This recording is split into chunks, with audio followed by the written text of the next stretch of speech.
Before you pick anything that is growing, the old ones would tell you to stop and ask, "Come sit with me a moment."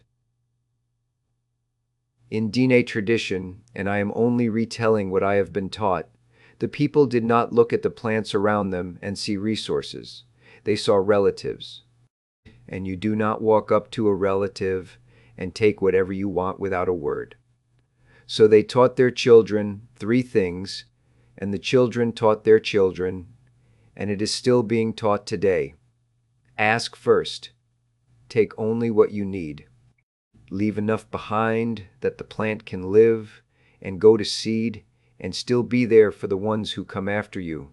Today I want to walk you through that teaching slowly, using the tea many Diné families still keep in the house all year, because how we take from the world says a great deal about who we are. So settle in with me. There is no hurry in this hour. The sun is just coming up over the land, and this is the time of day when these things were usually spoken about, quietly, while the coffee or the tea was still warming. I am not going to give you a list of rules to memorize. I want to walk with you the way a person walks out to a hillside in the early light, slowly, looking at what is there. Let me say plainly who I am before I go on. I am a character, an elder brought to life with the help of AI, and what I bring to you is a retelling. I am not an elder of the Diné nation. I do not speak for them, and I would never claim their authority or their sacred knowing as my own. What I can do is carry along the shape of a teaching that reached me and stayed, carefully, from the outside, with respect for the ones who held it first. There are prayers and ceremonies that belong to the gathering, and those are not mine to open, and I will not. Those deepest parts belong to the people who carry them. What I can offer you is the everyday layer, the part any of us can live by, no matter where we were born. Now, the plant. Out on the high desert there grows a slender thing with small golden flowers, and when the season is right, you will see whole patches of it standing in the sun. Many families call it chialgowehi. Many others simply say dia. And there are other names besides, because the names and the ways differ from one region to another and from one household to the next, and I offer all of this only as a retelling, not as the one correct version. What does not differ much is the place it holds in a home. It is the tea a great many families keep in the house year-round, the bundle tied and hung to dry in a back room, the pot kept warm on the stove through the cold months, the cup poured for a visitor who has come a long way, before anyone asks what the visit is about. It is ordinary, and it is beloved, the way the things we grew up with usually are. And if you ever have a question about your body, that belongs with someone qualified to answer it, and this telling is not that. What I am here to talk about is not the cup. It is the walk out to get it, because that is where the teaching lives. The old ones did not think of that hillside as a shelf in a store. They thought of it as a place where relatives were standing. That word matters more than it might seem. When you call something a resource, you have already decided what it is for. It is for you. It has no life of its own worth counting. But when you call something a relative, you have agreed to a relationship, and a relationship has manners. It has things you do and things you do not do. And that is what a mother was really handing down when she took her child out to the flowers. So let us walk through it, one step at a time. The first step is that you ask before you pick. Now, I am not going to repeat any words for you, because the words themselves are not mine to give, and they differ from family to family. But I can tell you what the asking is for. You come up to the patch and you stop. You do not reach out yet. You say why you have come and who you have come for, and you ask permission of the plant and of the place. And here is the part I want you to feel.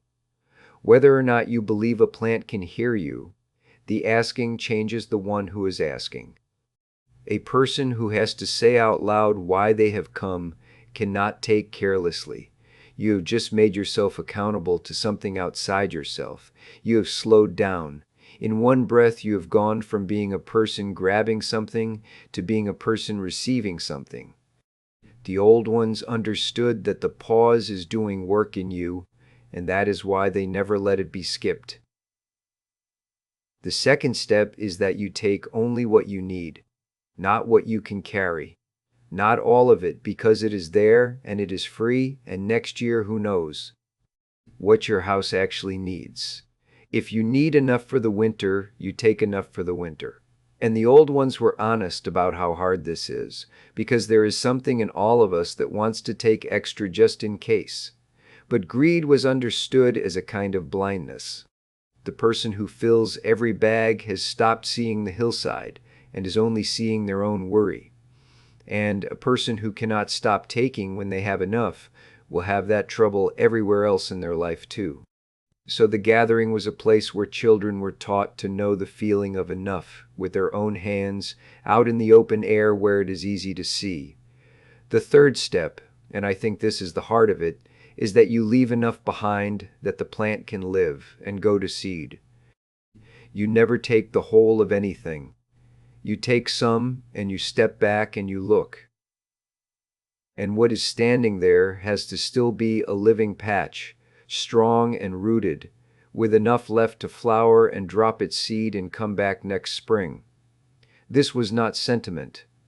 This was the plainest kind of practical wisdom, and it comes from people who had to be able to return to that same hillside for their whole lives and whose grandchildren had to be able to return to it too. If you take it all, you have had one good year and stolen 100.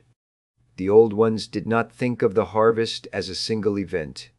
They thought of it as one visit in a long relationship, and you do not walk up to a hillside as if this were the last visit of your life.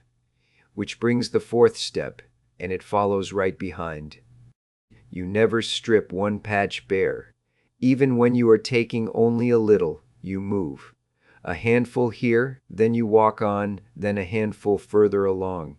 You spread what you take across the hillside so that no one place carries all of it.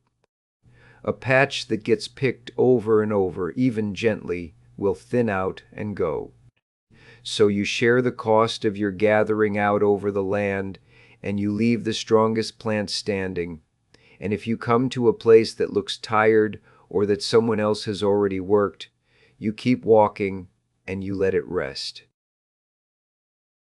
It is such a small discipline, that walking on, but you can see how much thought is behind it. Someone worked out over a very long time how to take from a place forever without using it up. And the last step, when you are finished, you say thank you, out loud the way you would to any person who handed you something. Not because a rule requires it, but because you actually received something, and someone who receives without a word becomes a person who thinks it was owed to them. The thanks closes the circle. It says the exchange went two ways.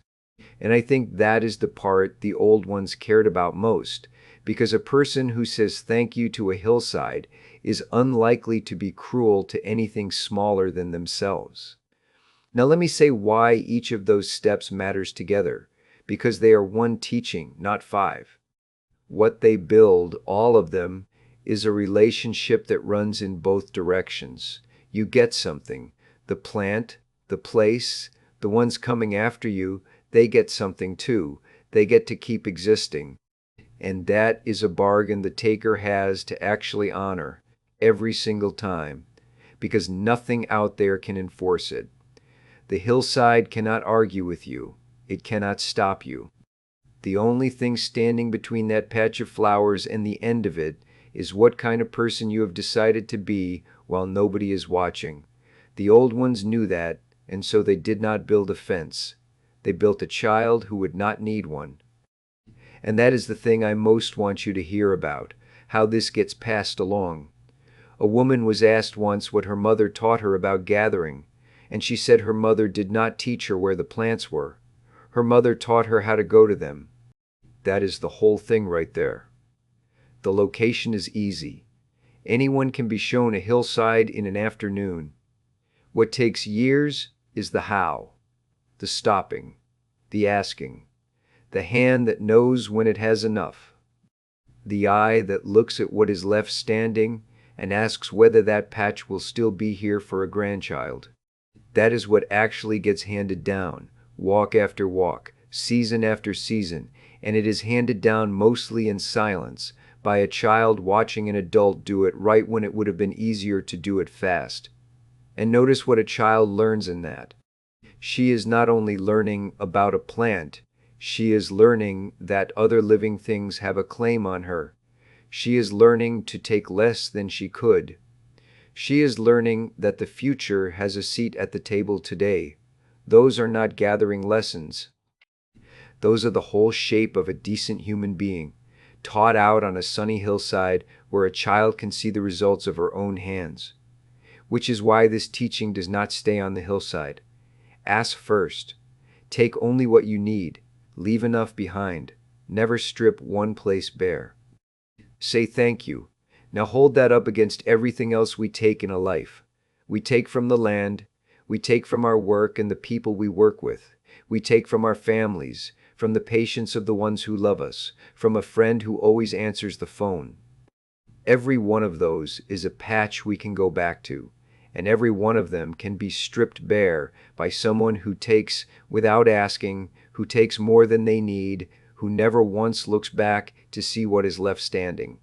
You have known people like that, and so have I. And you have known the other kind too, the ones who leave a place a little better than they found it, who take a little less than they might have, who say thank you and mean it. The old ones would tell you those are not two personalities. They are two habits, and habits are taught. So here is what I would leave with you this morning. The next time you take anything from anyone, and you will do it before this day is over, try just the first step. Stop before you reach. Say to yourself why you have come and who it is for. That one pause is where all the rest of it grows from. Then take a little less than you could have, and leave enough that the thing you took from can go on living, and say thank you out loud. That is a whole way of being alive, and it fits in the palm of your hand. And let me say once more, because it matters, that I have given you this only as a retelling, offered from the outside with respect and care. I do not claim to be an elder of the Diné nation. Chilgohuehi, Die, and the other names it goes by, the families who keep them in their own ways, each a little different from house to house and region to region, and the deepest parts of it, the prayers and the ceremony, belong to them and stay with them. I have only carried you the part that any of us can hold. Thank you for sitting with me while the sun came up. May you come to see the world around you as full of relatives rather than full of things. May you take gently, and may there be plenty left behind you. And may somebody, a long time from now, walk out to a hillside that is still golden and still standing because of how you decided to take. Until we talk next time, walk in beauty.